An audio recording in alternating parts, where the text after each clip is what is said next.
Take a step back to 431 BC with me to ancient Greece during the Peloponnesian War. This is the setting of Assassin's Creed Odyssey, a game which released in October of 2018. In this playthrough, we are Cassandra, a Greek mercenary, or Mysios, who is later found to be a descendant of Leonidas, the warrior king demigod of Sparta, making us a demigod as well. The quest our young Cassandra is on is to find our family, since as a child we were thrown from a cliff by accident into the sea. Greek mythology drama, am I right? Assassin's Creed strives to give us an accurate world to explore to make us feel like we are actually there in the time and place in which the game takes place. In fact, they are so good with their in-game designs that the designs of Notre Dame in Assassin's Creed Unity are being used to help rebuild the historic building since it burned down. Anyways, we start on our home island of Kefalonia where we grew up. As you probably noticed earlier, there is a giant statue of Zeus on the island of Kefalonia. Of course, who wouldn't want to show off the god of gods, the god of thunder? They also have a temple dedicated to Zeus that will be up upon that is very small as compared to one that we will see later on. But it's what the island of Kefalonia has. If you're gonna dedicate yourselves to a god, why not make it Zeus? Anyways, small town of Sammy here on Kefalonia has been through some better times. This is probably one of the more poor towns that you would have seen in the time. And right now, they are coming out of a plague. Half of the island, where there was another city, has been destroyed due to a plague and people trying to clear out everyone who was sick. You can see on the streets here, there are piles of burning bodies, there's dead bodies lying around. It once would have been a nice town, but you can see that this is more run down, probably where less fortunate people would have lived. You can also tell by the clothes that the people we are passing by are wearing that this wasn't exactly the richest town around. Some of the other cities we will be looking at later, like Athens, you can tell is where the wealth and the money is. So here we have a side-by-side comparison of the map of actual Greece as compared to the map for the Assassin's Creed Odyssey game. Now, you can see a lot of striking similarities in just the general landmass form. Whereas the islands, they're not going to be as correct. But could you imagine if you're a video game developer, even just getting this and achieving this is amazing, but if we were to go into the exact small details like what real life has, and to do it at a scale that makes sense to reach as much potential as we can, it would take you forever to get from one part of the map to another.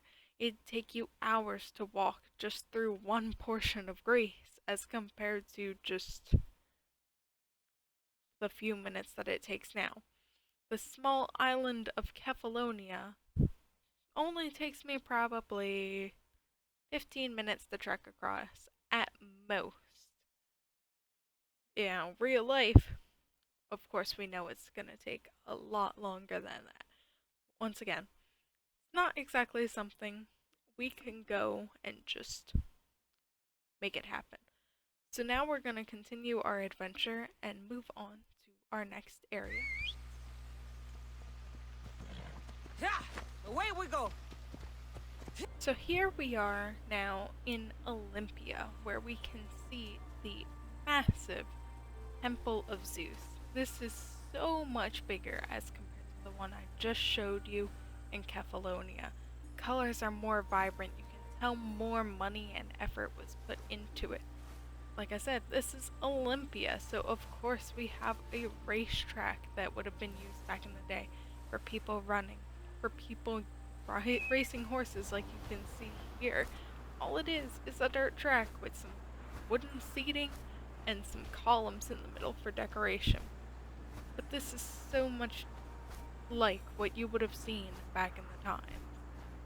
This is just one of many of the different racing tracks here in Olympia, but this one is right there where Zeus can see it. Now here's the front of Zeus's temple, and we're gonna go inside Zeus's temple here momentarily, where there is an amazing statue of Zeus. Nowhere near as close to the size of the one we saw in Cephalonia, but more detailed. Then of course you can also see that this is a much nicer, wealthier city with more decorations to it. Now here we are getting ready to walk up to the very front of Zeus's temple here in Olympus. Just look at the astonishing colors that have been put into it. We walk in the front door and there he is, the almighty Zeus sitting in his throne. People all around him worshipping him. There's things given to him all over the floor. Everybody's saying something to him. So you can tell here in Olympia, everybody loves Zeus.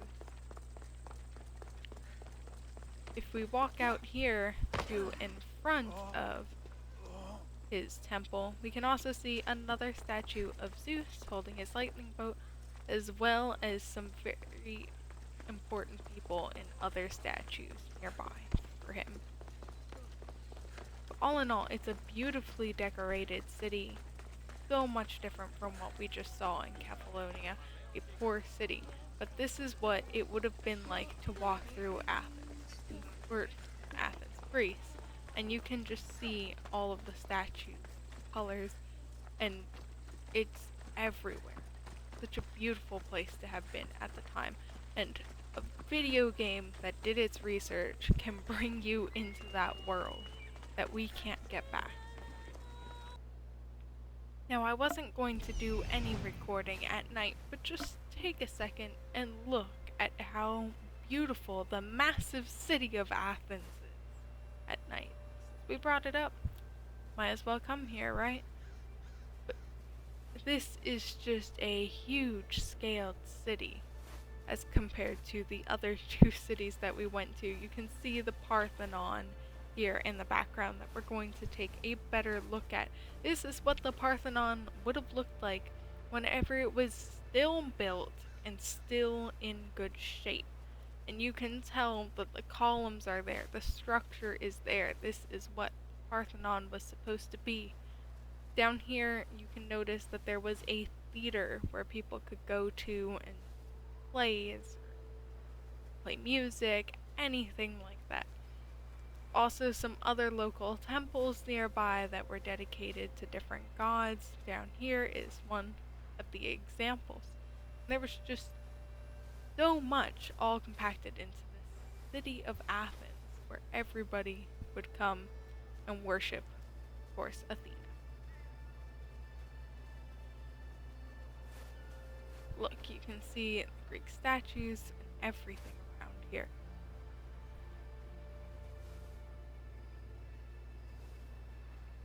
We're going to circle back up around the side of the Parthenon here. We're going to take a look at the massive Athena statue that's out front. Just taking some more of what the Parthenon would have been if it was still completely standing today. Based on their research, exactly how it would have been. Because of this game, we get to actually live that, as well as just take in the beautiful scenery of Athens. But here she is. This is Athena and her statue that stands proudly in front of the Parthenon at Athens. You can tell it's Athena because on her shield she has the owl, trait of wisdom, and it's there for everybody to see front and center. So here you can see Athena's shield that I was talking about with the owl. The amount of detail that went into just constructing this shield in game. You can even see the imperfections or any weathering that may have been left by from weather at the time based on when this statue would have been erected. And it's just crazy the amount of detail they put into this game to make it feel like you are actually there. Now, here we see the theater of Dionysus, which is nothing like what we see today. This entire structure of a stage is completely and totally gone. There's no statue of Dionysus like the one here, and here we are with the statue of Apollo on what I would consider to be, in this game, Apollo's island. And right next door, we have his twin sister, Artemis's island. But this is a statue of Apollo with his temple behind it. There are a few other statues of him throughout this island, and his very nice town, which is filled with beauty everywhere. But we're gonna take a quick boat ride over to the other side of the island, to his sister's island, and see what she has to offer. Please enjoy a bit of a quick sea shanty before I fast forward us over to the island of music that would have been probably sung in the time.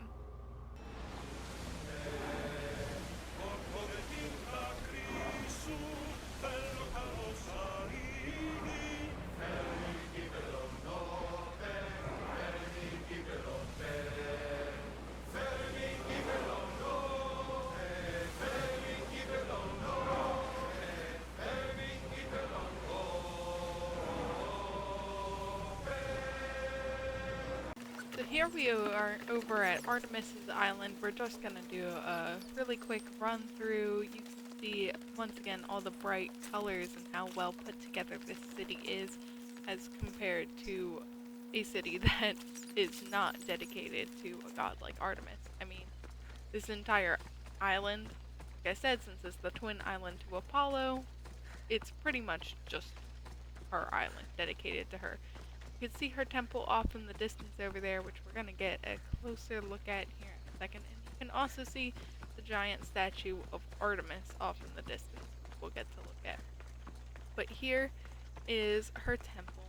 Inside there is also another statue of Artemis, much smaller, and as many of the other temples, you can see that they put around a lot of offerings. You can also tell that this is meant for the goddess of the hunt because of all the hunting stuff that is surrounded, even in the stories on the wall.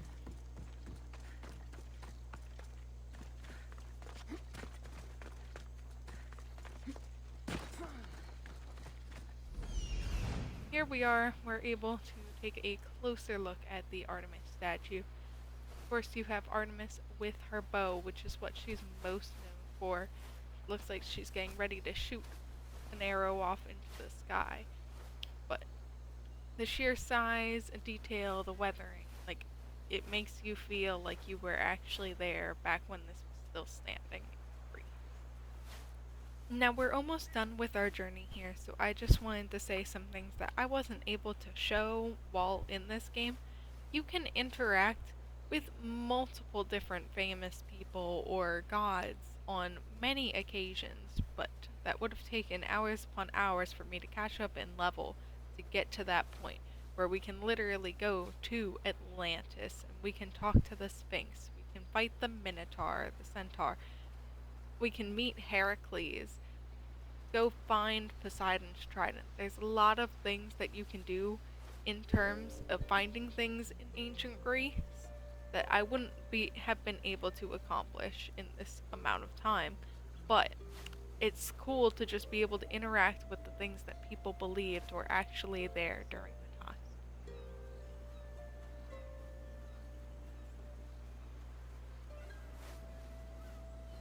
Now here we are on our way to an uncharted territory.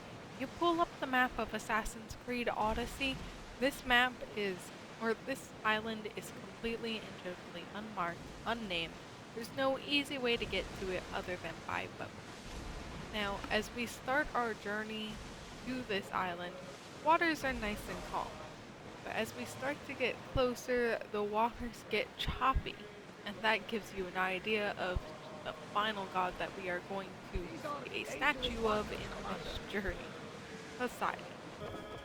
So this is only a fraction of everything that you could have possibly seen in Assassin's Creed Odyssey. There are so many people to interact with and to learn about the time. Just the fact that in modern times we can bring ourselves into the Greek mythological world is absolutely astonishing with this amount of detail. And this concludes our journey through